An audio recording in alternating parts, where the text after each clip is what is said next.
Hello and welcome. Thank you for joining us for another entry in the Crime Folio, where we turn the pages on cases that challenge our understanding of human nature. In our communities, few individuals are held in higher esteem than a doctor. They are symbols of healing, trust, and integrity. But what happens when that esteemed position becomes a cover? Today, we examine the story of a physician whose life was a portrait of success, a perfect facade. Behind it, however, a dark and deadly secret was meticulously concealed, waiting to unravel everything. Case 1. The Angel of Death of Hyde. In the small, unassuming market town of Hyde, part of Greater Manchester in the north of England, life moved at a gentle pace. It was a place of terraced houses, local pubs, and a tight-knit community where everyone seemed to know one another. At the heart of this community, from the mid-1970s onward, was a figure of unwavering trust and quiet authority, Dr. Harold Frederick Shipman. To his patients, he was simply Fred. He was more than a doctor. He was a pillar of their world. Dr. Shipman was the very picture of a dependable family GP. He was a married man with 4 children, living a life of respectable suburban comfort. In his practice, first at the Donnybrook Medical Center and later at his own one-man surgery on Market Street, he cultivated an air of competence and old-fashioned charm. He was known to be a bit arrogant, perhaps a little dismissive of his colleagues, but with his patients, he was often seen as thorough and caring. He made house calls, a practice that was becoming increasingly rare. He would sit with his elderly patients, often women living alone, and listen to their ailments, offering not just prescriptions, but also a reassuring presence in their quiet lives. They trusted him implicitly. He held their health, their vulnerabilities, and, ultimately, their lives in his hands. This trust was his most powerful tool. It was the key that opened their front doors, and it was the cloak that concealed an evil so profound, so systematic, that its eventual discovery would shatter the very foundation of that community's faith in the people meant to protect them. The facade of Dr. Harold Shipman was not merely a professional construct. It was a masterpiece of deception, built over decades. But like any structure with a rotten core, it had shown signs of stress long before its final, catastrophic collapse. To understand the man who had become Britain's most prolific serial killer, we must look back to an earlier chapter in his career. In 1975, while working as a GP in Todmorden, a town not far from Hyde, Shipman's own colleagues grew suspicious. They noticed he was writing an inordinate number of prescriptions for the opioid pethidine, all in the names of his patients. An investigation by his senior partner revealed the truth. Shipman was a drug addict. He was self-prescribing, hoarding the powerful painkiller for his own use. He was forging prescriptions, a crime of deceit and professional misconduct. When confronted, he was sent to a drug rehabilitation clinic. The General Medical Council, the body responsible for policing the conduct of doctors in the UK, fined him £600 and issued a formal warning. It was a serious blemish on a young doctor's record, but it was not career-ending. He was seen as a man who had made a mistake, battled a personal demon, and had now been rehabilitated. Just 2 years later, in 1977, he was deemed fit to practice again and took up the post at the Donnybrook Medical Center in Hyde. The incident was filed away, a footnote in his professional history. No one seemed to consider the deeper implications of his actions. They saw an addict who had been treated. They failed to see a man capable of calculated, methodical deception, a man who had learned to manipulate the very systems designed to hold him accountable. He had been caught, but he had survived. The experience did not teach him penitence. It taught him how to be more careful. Once established in Hyde, Shipman began his quiet, horrifying work. His victims were almost always the same: elderly women, many of whom lived alone. They were not terminally ill. Most were in relatively good health for their age, managing the common aches and pains of growing older. Their trust in him was absolute. When Dr. Shipman suggested a house call, they welcomed him. He would arrive with his black doctor's bag, the symbol of his healing profession. He would sit, perhaps have a cup of tea, and engage in gentle conversation. Then he would suggest an injection. He would claim it was for pain relief, a flu shot, or simply to make them feel better. The patient would roll up her sleeve. She would feel the small prick of the needle, a minor discomfort in the presence of a man she believed was there to help her. But the syringe did not contain a remedy. It contained a lethal dose of diamorphine, medical-grade heroin. It was a drug that mimicked the symptoms of a natural death, particularly in the elderly. It would swiftly depress the central nervous system, shutting down the body's ability to breathe. Within minutes, the patient would lapse into unconsciousness and pass away, often sitting peacefully in their own armchair, in the comfort of their own home. After the act was complete, Shipman would begin the second phase of his ritual, the cover-up. He was meticulous. He would often wait for a period of time before officially discovering the body or alerting the family. He would then record the death in his medical notes, falsifying the patient's recent history to create a narrative of declining health. He would invent symptoms, fabricate conditions like heart disease or cancer, all to make the sudden death seem expected. As the attending physician, he was the one who signed the death certificate, listing a plausible, natural cause of death. And because the deceased were elderly, and he was their trusted doctor, no one questioned it. There were no autopsies. The families, grieving but accepting, would proceed with funeral arrangements, most often cremation, which erased any and all toxicological evidence of his crime forever. For over 2 decades, he operated with impunity. The deaths mounted, year after year.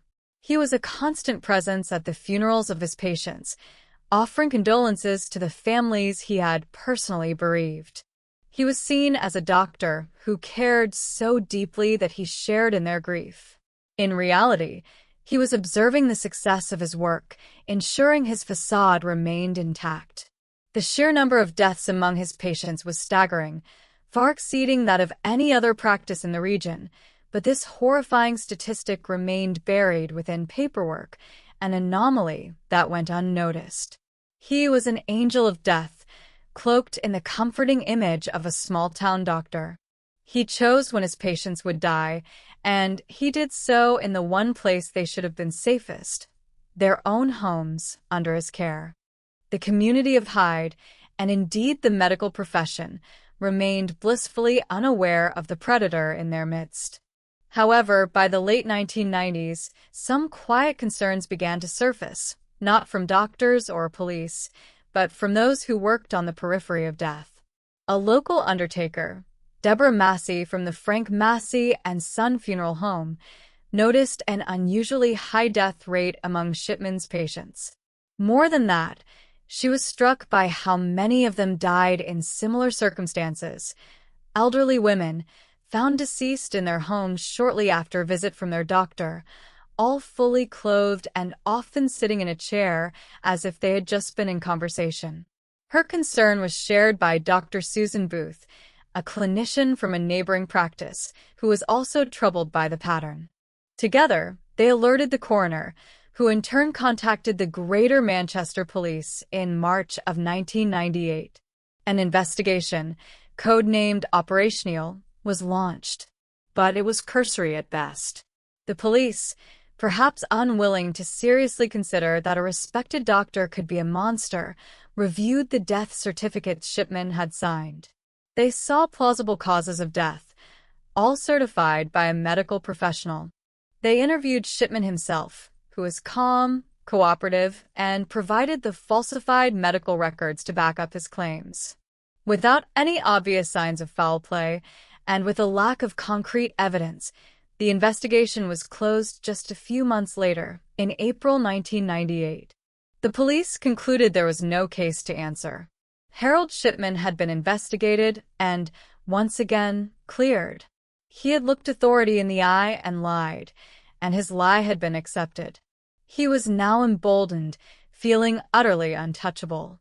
In the 3 months that followed the failed police investigation, he would kill 3 more times. His final act, the one that would ultimately lead to his downfall, was born not of a need to kill, but of simple greed. It was an act of arrogance that finally tore a hole in his perfect facade. His last victim was Kathleen Grundy, an 81-year-old woman who was not just a patient, but a former mayoress of Hyde. She was vibrant, wealthy, and full of life. On June 24, 1998, Shipman visited her at home. Later that day, she was found dead. Shipman certified her death, telling her family she had died of old age. The family grieved, but they had no reason to be suspicious. That changed with the arrival of her will. Mrs. Grundy's daughter, a solicitor named Angela Woodruff, was also the executor of her estate. She was shocked to discover that a new will had apparently been typed just before her mother's death. This new document left a brief, token amount to her children and bequeathed the entirety of her considerable estate, valued at nearly £400,000, to one man, Dr. Harold Shipman. For Angela Woodruff, this was impossible to believe. She knew her mother was meticulous. The will was crudely typed, riddled with errors, and the signature looked clumsy, almost forged.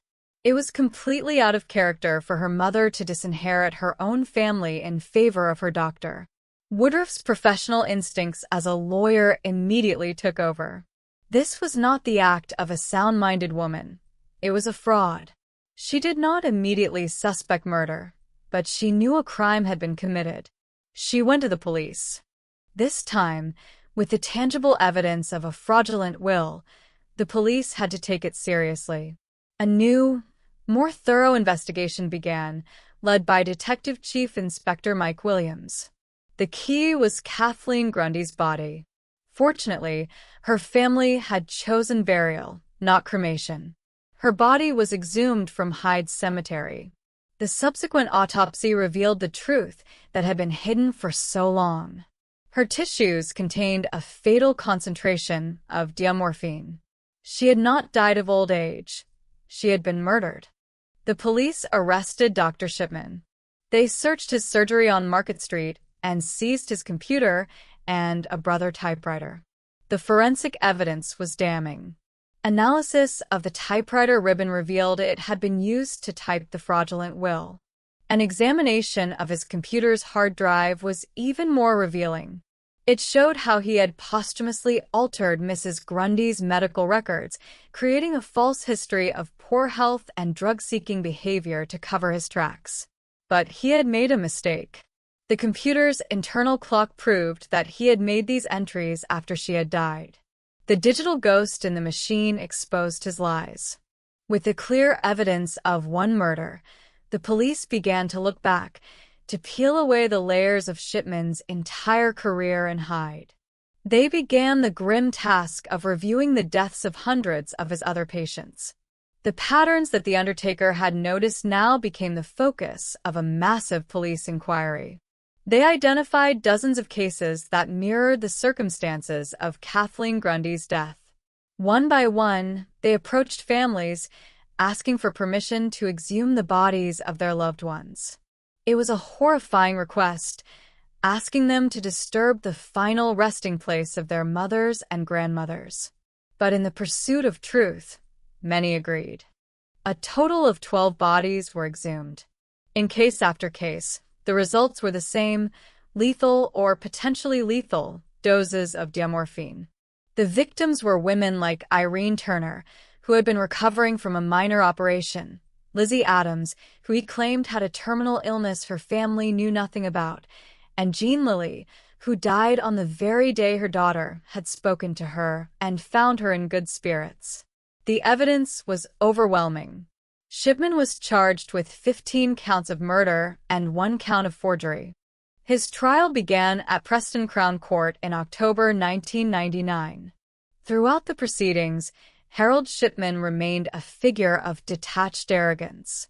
He sat in the dock, impassive and seemingly bored, as the prosecution laid out its meticulous case. He showed no emotion as the families of his victims testified, their voices breaking with grief and betrayal. He denied everything. His defense was that the patients had either administered the drugs themselves or that the small amounts of morphine found were for therapeutic pain relief. He was, his defense argued, a victim of circumstance, a doctor whose elderly patients happened to die. But the evidence was irrefutable. The toxicology reports, the forged will, the falsified computer records, they all pointed to a single, horrifying conclusion. The prosecution painted a portrait of a man who held the power of life and death, a man who killed for no discernible reason other than the desire to exert ultimate control.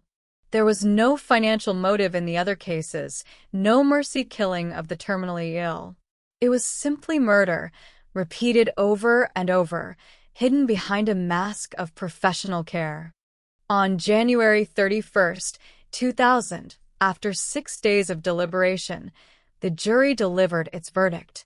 They found Harold Shipman guilty on all 15 counts of murder and the count of forgery. The judge, Justice Forbes, sentenced him to 15 concurrent life sentences, with a recommendation that he never be released.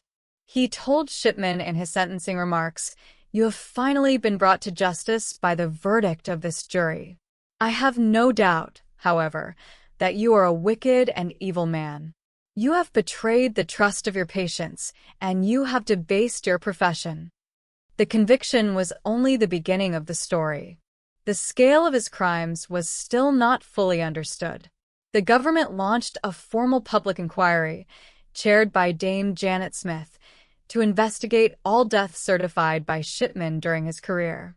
The Shipman Inquiry was one of the most extensive investigations in British legal history. It examined thousands of medical records and took evidence from hundreds of witnesses. Its final report, published in 2002, was chilling. It concluded that Harold Shipman was responsible for the deaths of at least 215 of his patients, and likely as many as 260. The true number will never be known, as the cremation of so many victims destroyed the evidence. His victims ranged in age from a 41-year-old man to a 93-year-old woman. He had been killing for 23 years. Harold Shipman never offered an explanation. He never confessed, never showed a glimmer of remorse. He was sent to Wakefield Prison, where he remained as arrogant and controlling as ever. On January 13, 2004, the day before his 58th birthday, he was found hanging in his cell. He had used a set of bed sheets to take his own life.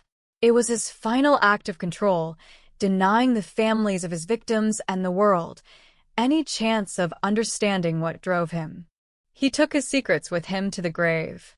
The case of Harold Shipman leaves behind a legacy of profound sorrow and shattered trust. He was not a monster who lurked in the shadows. He was a monster who sat in a sunlit doctor's office, who smiled and made small talk, who held the hands of the women he was about to kill. He preyed on the vulnerability that comes with age and the faith we place in those sworn to heal.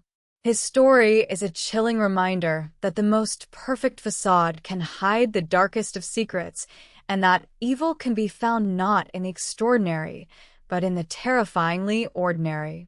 The town of Hyde is healed, but it will never forget the doctor who is meant to be their caregiver, but who chose instead to be their executioner. Case 2. The Butcher of Occupied Paris. In the winter of 1941, Paris was a city holding its breath. The Nazi occupation had draped a shroud of fear and suspicion over its once vibrant streets.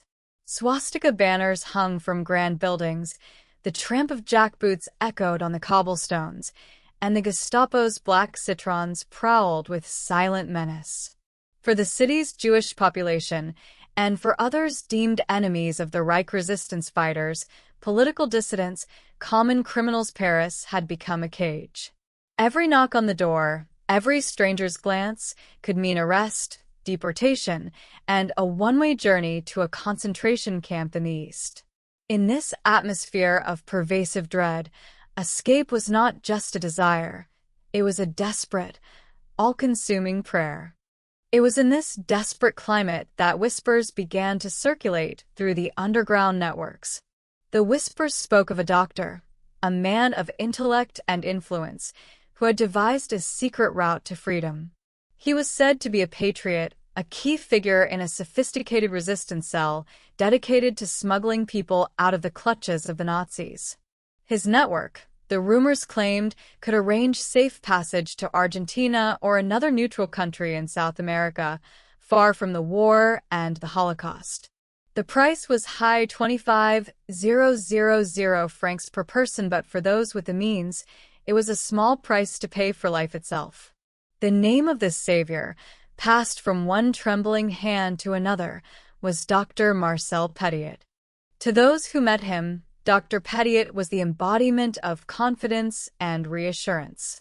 He was a man in his mid-40s, with intelligent, penetrating eyes, a sharp mind, and an articulate, persuasive manner. He had a distinguished air, having once served as the mayor of his hometown, Villeneuve-sur-Yonne. His medical practice gave him a veneer of unimpeachable respectability. He presented himself as a man acting out of patriotic duty, a brave Frenchman risking his own life to defy the German occupiers. He would meet his prospective clients in secret, explaining the intricate details of his escape plan. The plan was meticulously crafted to inspire belief. He told them that the journey to South America required a special inoculation to protect against tropical diseases. This injection, he explained, had to be administered by him personally, in a secure, private location. He instructed them to gather all their most valuable possessions, cash, gold, jewels, furs, and pack them into suitcases.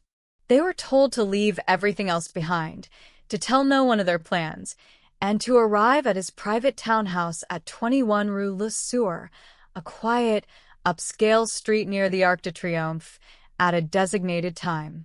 They were promised that once they received their injection, they would be transported by his network to the next stage of their journey, and their luggage would follow. They were buying not just a ticket, but a future. They entered his home filled with a sense of hope and relief, believing they were placing their lives in the hands of a hero. They had no way of knowing they were stepping into their tomb. Number 21 Rue Le Sueur was a handsome, three-story building, indistinguishable from the other elegant townhouses on the street. But behind its respectable facade, Dr. Petiot had engineered a factory of death. He had purchased the property in 1941 for the sole purpose of executing his monstrous plan. The interior was a labyrinth designed for murder. Unsuspecting clients would be led into what appeared to be a small, triangular waiting room or consultation chamber. The room was windowless and soundproofed. Once his victims were inside, Petiot would make his excuses and leave, locking the heavy door behind him. Through a peephole installed in the wall, he would watch. He would then release a toxic gas initially thought to be a cyanide-based compound, though never definitively identified, into the chamber. He would observe as his victims, who believed they were moments away from freedom, began to choke and collapse. He watched them struggle, watched them die, their last moments filled with the horrifying realization of his betrayal. For those who did not succumb to the gas, he had other methods. It is believed he sometimes used a direct injection of poison, administered under the guise of the promised inoculation. Once they were dead, the second phase of his work began. He would strip the bodies of their clothes and any remaining valuables. Then he would transport them down to the cellar. In the basement, he had installed a large coal-fired stove and dug a pit which he filled with quicklime, a chemical that accelerates decomposition. He would dismember the bodies, a task for which his medical training had grimly prepared him, and then systematically destroy the evidence of their existence. Some parts were burned in the furnace, others dissolved in the lime pit. He was methodical, patient, and utterly without remorse. He was not a resistance hero. He was a solitary predator, using the chaos of war as his hunting ground and the desperation of his victims as his bait. Over the course of nearly 3 years, at least 24 people are known to have walked through the doors of 21 Rue Le Sueur, never to be seen again. The true number is likely far higher. For years, Petiot operated with complete impunity. The very nature of his crime provided its own cover. His victims were people who intended to disappear. Their families and friends, if they had any left, believed they had successfully escaped to another country. The Gestapo, the very entity his victims were fleeing, occasionally grew suspicious of the secretive doctor. They arrested and interrogated him for 8 months on suspicion of aiding the resistance, but he revealed nothing. He was a master of manipulation, and they eventually released him, never suspecting the true nature of his activities. He returned to his townhouse and his gruesome work. The downfall of Dr. Marcel Petiot came not from a brilliant piece of detective work, but from a simple, unavoidable consequence of his grim disposal methods. On the evening of March 11, 1944, residents on Rue Le Sueur became alarmed. A vile, foul-smelling smoke was billowing from the chimney of number 21, and it had been doing so for days. The stench was unbearable, a putrid odor of burning flesh that clung to the air. Fearing a chimney fire in the unoccupied houses, Petiot was not there. They called the police. 2 policemen arrived, followed by the fire brigade. They found the doors locked and no one answering their calls. Concerned that a fire was raging inside, they broke down a side window and entered. Inside, they found no fire, but the stench was overwhelming. They traced it to the basement. As they descended the stone steps, the scene that greeted them was something from a nightmare. The coal stove was still burning. Peeking inside, they saw human remains: a charred hand, a skull. In the corner, the pit of quicklime was filled with decomposing body parts. Scattered across the floor were more human fragments. Upstairs, they found piles of clothing and, most damningly, dozens of suitcases, bags, and trunks filled with the possessions of the people who had come to Dr. Petiot for salvation. There were clothes, toys, books, and family photographs, the mundane relics of lives brutally extinguished. The police, horrified, immediately understood they had stumbled upon the lair of a mass murderer. They initially assumed it was the work of the Gestapo, a secret execution site. They summoned Dr. Petiot, the owner of the house, to the scene. When he arrived on his bicycle, he was the picture of calm indignation. He did not deny knowledge of the bodies. Instead, he coolly informed the bewildered officers that he was a leader of a resistance network. The men in his basement, he claimed, were not innocent victims. They were Germans and French collaborators, traitors whom he had executed in the name of a free France. In the chaotic context of occupied Paris, his story was just plausible enough to create confusion. He was allowed to leave, promising to provide his resistance papers later. Of course, he had no intention of returning. He vanished. For the next several months, Marcel Petiot became a ghost. The police, now led by the methodical commissaire Georges Victor Massou, began the painstaking process of identifying the remains and the owners of the luggage. They pieced together the truth. The victims were not collaborators, but overwhelmingly Jewish refugees like Kurt and Greta Neller and Dr. Robert and Georgette Dreyfus, who had sold all they had to pay for Petiot's promise of escape. The liberation of Paris in August 1944 created even more chaos, providing the perfect cover for a man on the run. Petiot, ever the opportunist, did the unthinkable. He grew a beard, adopted a new identity, and joined the French Forces of the Interior, FFI, the formal organization of the resistance. As Captain Valéry, he was tasked with hunting down German collaborators and traitors, the very thing he had pretended to be all along. He hid in plain sight, a wolf disguised not just as a sheep, but as a sheepdog. He was eventually recognized and arrested in a Paris metro station in October 1944. The manhunt was over. His trial, which began in March 1946, was a national sensation.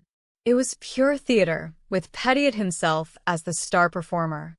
Far from being cowed, he was arrogant, defiant, and combative. He stuck to his story, portraying himself as a misunderstood patriot and a master spy who had killed 63 enemies of France. He claimed his secret network was so clandestine that no living person could corroborate it. In the courtroom, he mocked the prosecution, insulted the judges, and sneered at the families of his victims who had come seeking justice. He dismissed the mountain of evidence against him, the 135 suitcases, the testimony of those who had put their loved ones in his care, the forensic proof as a conspiracy. The prosecution, led by the state attorney, meticulously dismantled his heroic fantasy. They presented a damning portrait of a common, greedy killer. They established that not a single one of the identified victims had any connection to the Gestapo. They were doctors, lawyers, businessmen, and their families, whose only crime was their heritage and their desperation. The motive was not patriotism, it was robbery, cold-blooded, and on a grand scale. They proved Petiot had stolen millions of francs from the people he had murdered. The trial lasted 2 weeks. The jury deliberated for only a few hours. They found Marcel Petiot guilty of 26 counts of murder, though the true total remains unknown. He was sentenced to death. When asked if he had anything to say, he reportedly quipped, "I am a traveler who is taking his baggage with him." Even in the face of his own demise, he remained a performer. On the morning of May 25, 1946, Marcel Petiot was executed by guillotine at La Santé prison in Paris. He went to his death without ever admitting his guilt or showing a shred of remorse. The man who had presented himself as a savior was unmasked as one of the most monstrous predators of his time. Marcel Petiot's case is a uniquely dark reflection of the era in which he operated. He was a man whose evil was perfectly attuned to the horrors around him. He did not just wear the mask of a doctor. He wore the mask of a hero, exploiting the noblest of human impulses, the desire for freedom, and the trust in one's countrymen for the most depraved of ends. He found a population so terrorized by one evil that they were blinded to the existence of another, far closer to home. The house at 21 Rue Le Soeur no longer stands as it was, but its story endures as a chilling testament to the fact that in times of great darkness, the most terrifying monsters are often those who promise to bring the light. Case 3. The Poison Prince of Hospitals. The world of medicine is built on a foundation of rigorous scrutiny. It is a profession of gatekeepers, designed to weed out not just the incompetent, but the malevolent. Years of schooling, brutal residency programs, board certifications, and endless background checks are meant to ensure that the person holding the scalpel or the syringe is worthy of the absolute trust we place in them. But systems, no matter how robust, are operated by human beings, and human beings can be deceived. Few cases illustrate this catastrophic failure of the system more chillingly than that of a man who was, by all outward appearances, the perfect candidate, the handsome, intelligent, and ambitious Dr. Michael Swango. Born Joseph Michael Swango, he was a figure of contradictions from the very beginning. An Eagle Scout, a high school valedictorian, an honorably discharged Marine who had served in Vietnam. He was charismatic and driven, a young man who seemed destined for success. When he entered the Southern Illinois University, SIU, School of Medicine in 1979, he appeared to be the embodiment of the ideal physician. He was known for his diligence, often praised for his meticulous notes and his eagerness to learn. Yet, even in these early days, a dark undercurrent flowed beneath the polished surface. His fellow students noticed an unsettling fascination with death. He would volunteer to deliver bad news to families, a task most students dreaded. He worked part-time as an ambulance driver, and his colleagues there noted a strange, almost gleeful excitement when responding to gruesome accidents. During his clinical rotations, a disturbing pattern began to emerge. Patients who had been stable would suddenly, inexplicably, crash. They would stop breathing or go into cardiac arrest, often when Swango was the student on duty. While he was praised for his calm demeanor during these emergencies, some began to whisper. His notebooks, filled with detailed accounts of death and disaster clipped from newspapers, were seen as morbid. A nickname began to follow him, a piece of dark humor that would prove to be prophetic, 00 Swango, a reference to James Bond's License to Kill. Despite these red flags and formal complaints from his peers, the university administration saw only a promising, if eccentric, student. They attributed the concerns to professional jealousy. Michael Swango graduated in 1983. The system had passed him through its first gate. His next stop was a prestigious neurosurgery internship at Ohio State University, OSU, Medical Center in Columbus. Here, the whispers that had followed him from medical school grew into a chorus of alarm. The pattern intensified. On Swango's watch, an uncanny number of patients suffered life-threatening emergencies, or codes. Nurses, the frontline observers of hospital life, were the first to sound the alarm. They noticed that perfectly healthy patients, often recovering from routine procedures, would suddenly stop breathing. These events were too frequent, too clustered, and too often linked to one in turn, Michael Swango. They saw him inject unknown substances into patients for lines. They reported seeing him in the rooms of patients who were not on his service, just moments before they crashed. One nurse, Rena Cooper, was recovering from a minor procedure when she felt Swango inject something into her fore. She immediately felt a paralyzing sensation spread through her body. She couldn't breathe, couldn't speak, but she was conscious, trapped inside her own body, suffocating. She survived only because another nurse walked in and found her in distress. Her testimony was terrifying, but the hospital administration was slow to act. Accusing a doctor of attempted murder was a monumental step, one that could invite lawsuits and public scandal. The administration, protecting its reputation, chose to believe it was a case of hysteria. The nurses, however, refused to be silenced. They documented every suspicious event, creating a timeline that showed a clear and horrifying correlation between Swango's presence and patient emergencies. Finally, faced with overwhelming anecdotal evidence and the threat of a mass walkout by the nursing staff, OSU launched a perfunctory internal investigation. But they never went to the police. Instead, in 1984, they allowed Michael Swango to quietly resign. They did not file a report with the National Practitioner Databank, a system designed specifically to prevent dangerous doctors from simply moving to another state. OSU's priority was not public safety, it was damage control.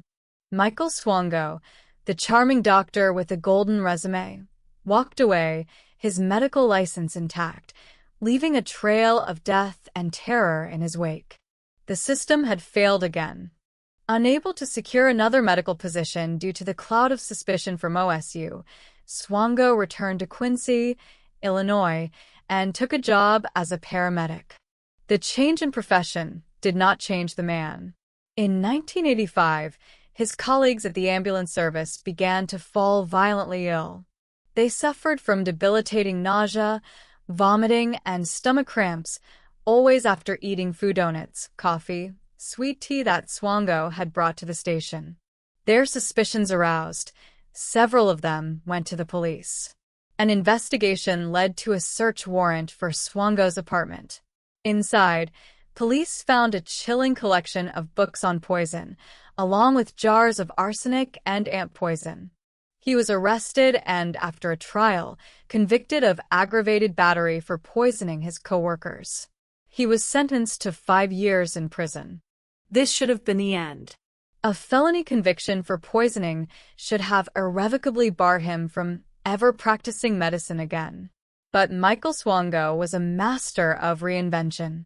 He was released from prison after serving just 2 years and immediately began his campaign to return to the world he had so thoroughly disgraced. He embarked on a systematic campaign of lies. He legally changed his name from Joseph Michael Swango back to Michael, creating a subtle break from his criminal record. He forged documents. He created elaborate stories to explain his gap in employment and his time in prison, sometimes claiming it was the result of a bar fight while defending a nurse, other times that he was framed by jealous colleagues. He applied to dozens of medical programs and hospitals across the country. In 1991, the system failed in its most spectacular fashion yet. The University of South Dakota School of Medicine offered him a residency position. The dean of the school, Dr. Robert Talley, was aware of Swango's conviction but chose to believe his story of redemption. Talley believed in second chances and was swayed by Swango's charm and apparent remorse. Swango was once again Dr. Swango, entrusted with the care of vulnerable patients. The pattern resumed almost immediately. Patients died under mysterious circumstances. One of his most tragic victims was Kristen Kinney, a nurse who became his fiancée. She suffered from violent headaches and mysterious illnesses that mirrored the symptoms of arsenic poisoning.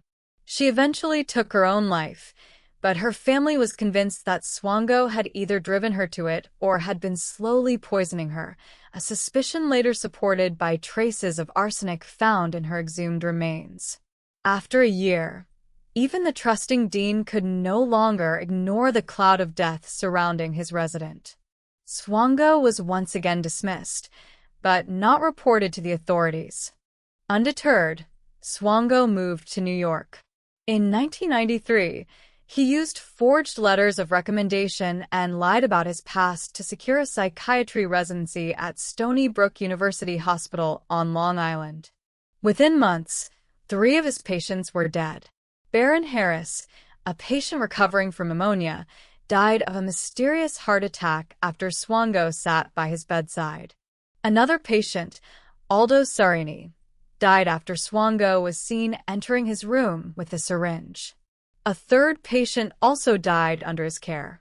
The dean of Stony Brook, Dr. Jordan Cohen, finally discovered Swango's criminal record in Illinois. He was immediately fired. This time, however, the dean did something his predecessors had not. He sent a warning to all 125 medical schools and over 1,000 teaching hospitals in the country, alerting them to the danger posed by Michael Swango. It seemed the net was finally closing. The FBI, alerted by Dr. Cohen, began to build a case against him for fraud. But Swango was always one step ahead. Facing indictment, he fled the country. He found a new hunting ground, a place where his credentials would be less scrutinized, a place where he could operate with even greater freedom: Africa. In 1994, he applied for a position at the Nene Lutheran Mission Hospital in Zimbabwe. He provided forged documents and glowing, fraudulent references. The struggling, under-resourced hospital was grateful to have an experienced American doctor. For them, he was a godsend. For their patients, he was a curse. In Zimbabwe, with minimal oversight, Swango's murderous compulsion was unleashed. The death rate at the small rural hospitals skyrocketed. Patients with minor ailments would die suddenly and inexplicably.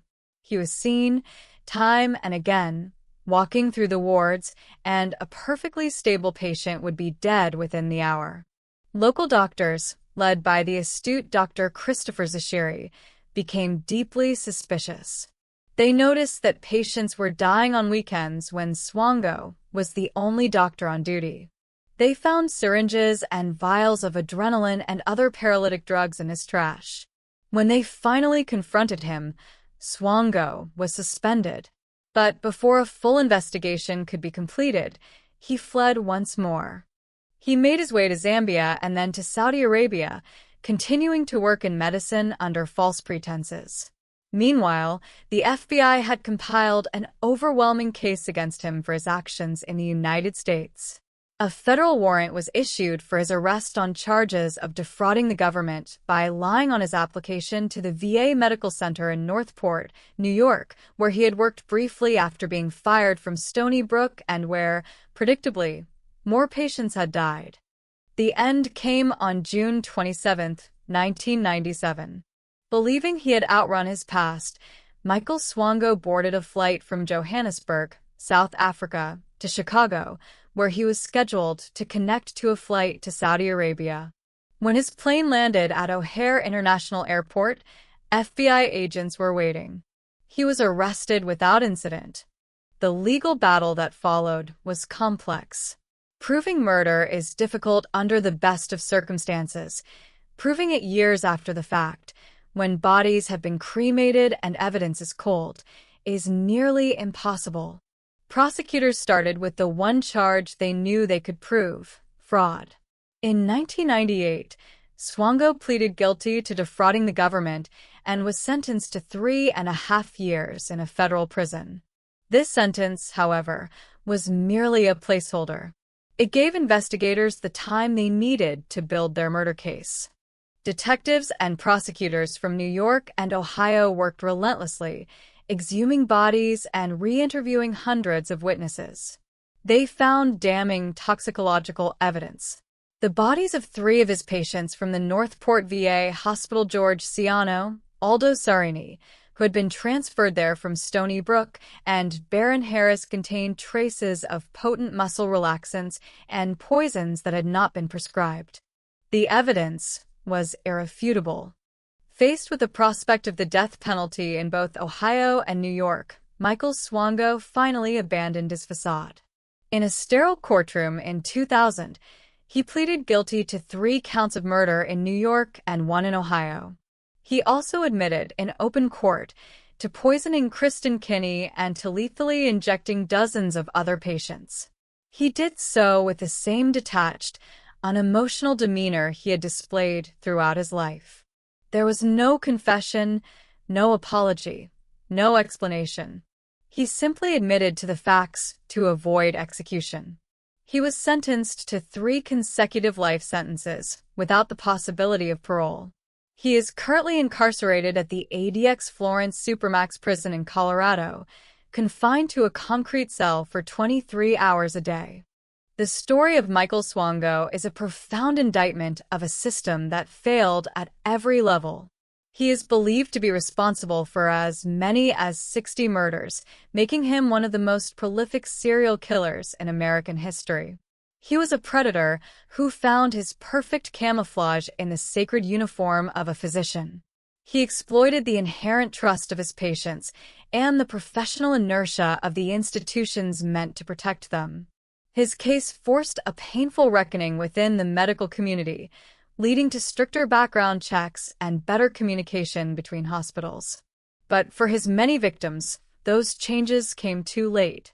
They sought healing and comfort, and in their most vulnerable moments, they were met with a needle filled with poison, delivered by a man who wore the perfect facade of a healer.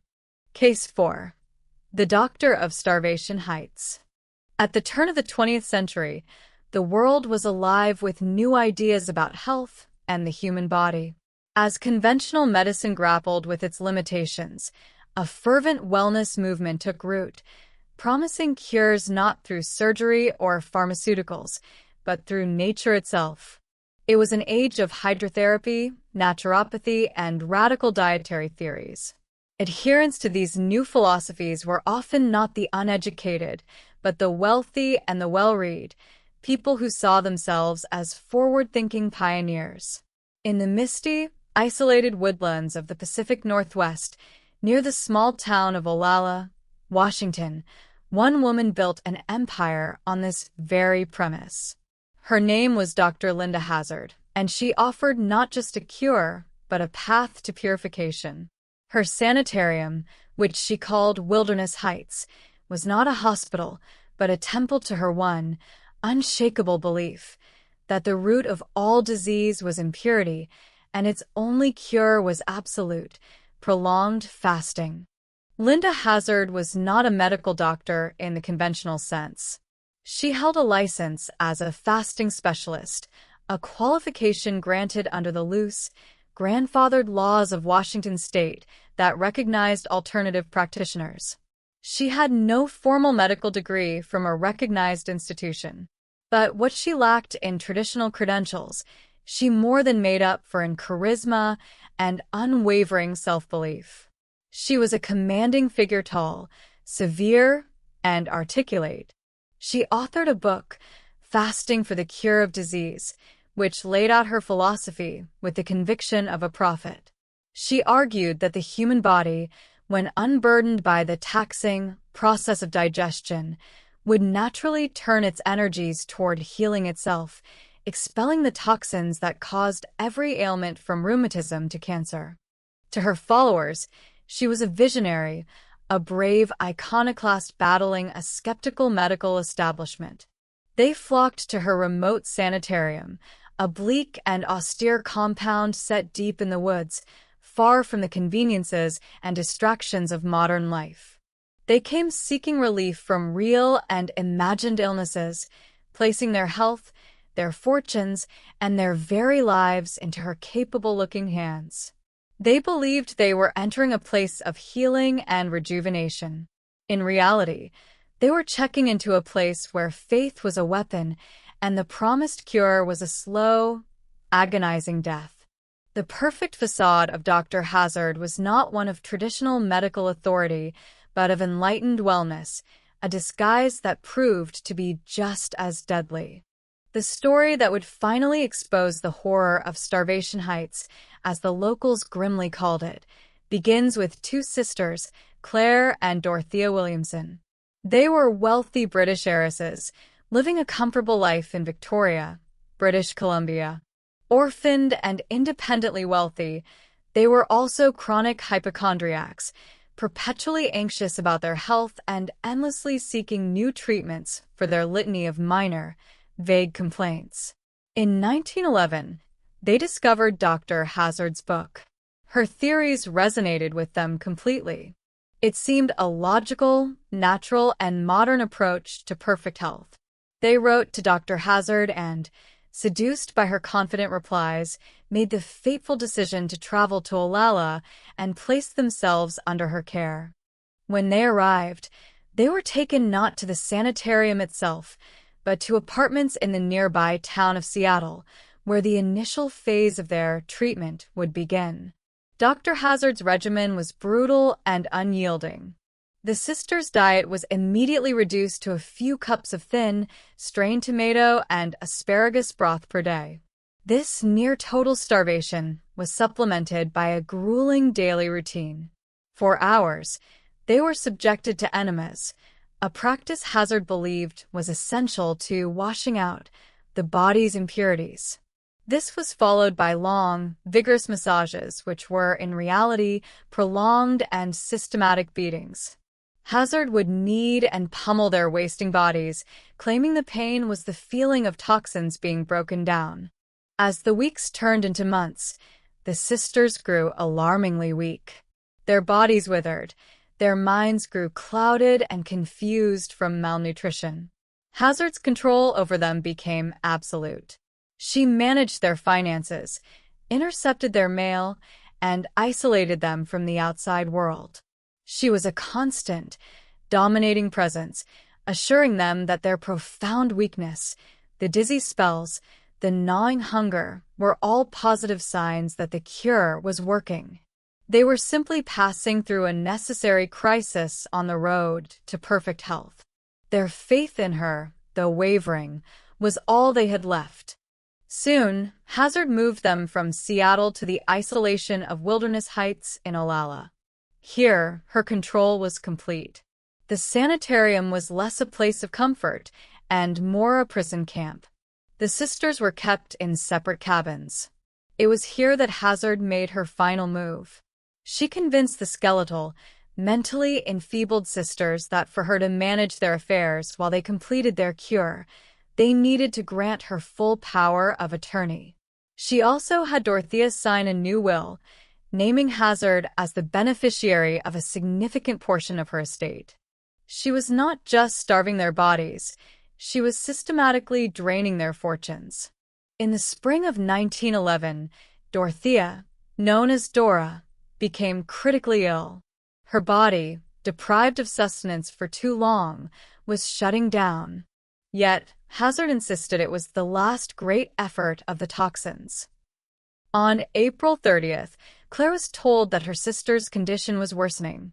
She was too weak to walk, so she crawled on her hands and knees to Dora's cabin. She found her sister unresponsive, a living skeleton. Claire pleaded with Hazard to get a real doctor, to give them food. Hazard refused, coolly stating that to do so would interfere with the cure. A few days later, on May 19, 1911, Dora Williamson died. She weighed less than 50 pounds. Dr. Hazard recorded the official cause of death as cirrhosis of the liver, a blatant falsehood. She then informed the grieving, terrified Claire that she was now the sole inheritor of Dora's estate and that Hazard, as power of attorney, would manage it all. Claire was now a prisoner. She was locked in her cabin, too weak to escape, her mind a fog of grief and starvation. She knew she would be next. In a moment of desperate clarity, she managed to scrawl a short letter, a plea for help, and smuggled it out with a local boy who sometimes ran errands. The letter made its way across the border to the family's childhood nurse in Australia, Margaret Conway. Alarmed, Conway immediately set sail for British Columbia and then made her way to Olalla. When Margaret Conway arrived in June 1912, a full year after Dora's death, she was met with cold hostility by Linda Hazard and her husband, Samuel Hazard, a man of dubious character who acted as his wife's enforcer. Hazard denied Conway access to Claire, claiming the patient could not be disturbed. But Conway was persistent. She enlisted the help of the British vice-consul in nearby Tacoma, a man named Lucian Agassiz. Faced with official pressure, Hazard finally relented. Agassiz and Conway entered the cabin and found a scene of unimaginable horror. Claire Williamson was lying on a cot, a skeletal figure with sunken eyes and hollow cheeks, weighing less than 50 pounds. She was alive, but barely. It was clear she was being deliberately starved to death. Agassiz had to pay Hazard a ransom of nearly $1,000 money Hazard claimed was owed for services rendered to secure Claire's release. They carried her out of Starvation Heights and began the slow process of nursing her back to health. With Claire safe, Lucian Agassiz launched a full-scale investigation. He began to dig into the history of Wilderness Heights and discovered that the Williamson sisters were not the only wealthy patients to have died under Hazard's care. He found the case of Eugene Wakelin, another British national who had died and whose valuable estate had been mysteriously absorbed by Hazard. He uncovered a pattern of death and financial exploitation. Local residents provided grim testimony of seeing emaciated patients stumbling through the woods like ghosts, and of hearing strange noises from the sanitarium at night. Authorities exhumed Dora Williamson's body, and the autopsy confirmed she had died of starvation. Other bodies of former patients were found buried on Hazard's property. In 1912, Linda Hazard was arrested and charged with the murder of Dora Williamson. Her trial was a spectacle. The prosecution, armed with Claire Williamson's harrowing testimony, painted a picture of a callous predator who used a pseudoscientific cure as a pretext for robbery and murder. They detailed her methods of starvation, the beatings disguised as massages, the financial fraud. Hazard's defense was as audacious as her crimes. She portrayed herself as a medical pioneer being persecuted by the jealous, reactionary medical establishment. She argued that her patients came to her willingly, that they believed in her methods, and that their deaths were the unfortunate but natural outcomes of the diseases they already had.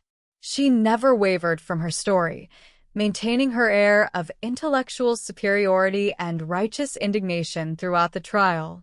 Shockingly, she had a gallery of supporters, former patients who had survived her treatments and who testified on her behalf, claiming she had cured them. The jury, however, was swayed by the undeniable evidence of Claire's survival and Dora's death. They found Linda Hazard guilty, not of murder, but of manslaughter. The distinction was crucial. They believed she had not intentionally set out to kill Dora, but that her reckless treatment had caused her death. She was sentenced to 2 to 20 years in the Washington State Penitentiary at Walla Walla. Her time in prison was short. After serving just 2 years, Linda Hazard was granted parole in 1915, and a year later, the governor gave her a full pardon. It was a stunning failure of justice. Unrepentant and seemingly unstoppable, Hazard and her husband moved to New Zealand for a time, where she practiced as a dietitian and osteopath. But her ambition was to rebuild her empire. In 1920, she returned to Olalla, Washington, and began constructing a new, larger sanitarium, a school of health, ready to welcome a new generation of believers. The final chapter of Linda Hazard's story, however, was not written by a jury or a judge, but by her own fanatical ideology. In 1938, while suffering from an illness, she decided to undergo the very treatment she had prescribed to so many others. She began a total fast. This time, however, there was no one to stop the process, no one to intervene. Her body, like those of her victims, began to waste away. Dr. Linda Hazard, the great advocate of fasting, died of self-starvation. It was a chilling, almost poetic end to a life built on a deadly delusion.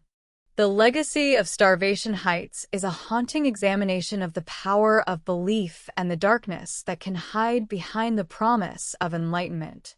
Linda Hazard's Facade was one of progressive, alternative healing, a powerful lure for those desperate for answers. She preyed upon their hope and their faith, turning their quest for purity into a slow, torturous path to the grave. Her story serves as a timeless and terrifying reminder that the most dangerous predators are often those who convince us they are saviors, selling a perfect cure that is, in fact, a perfect crime. We have walked through the corridors of quiet English homes, the hidden chambers of occupied Paris, the sterile wards of modern hospitals, and the isolated woods of the Pacific Northwest. In each entry, the face of the killer was not that of a monster, but of a healer. Shipman, Petiot, Swango, Hazard. They were doctors and pioneers, entrusted with the profound vulnerability of human life. They wore the perfect facade of care and authority and used it as a key to commit the ultimate betrayal. Their stories remind us that the deepest darkness can be concealed behind the brightest light. Thank you for joining us in the Crime Folio. Sleep well if you can.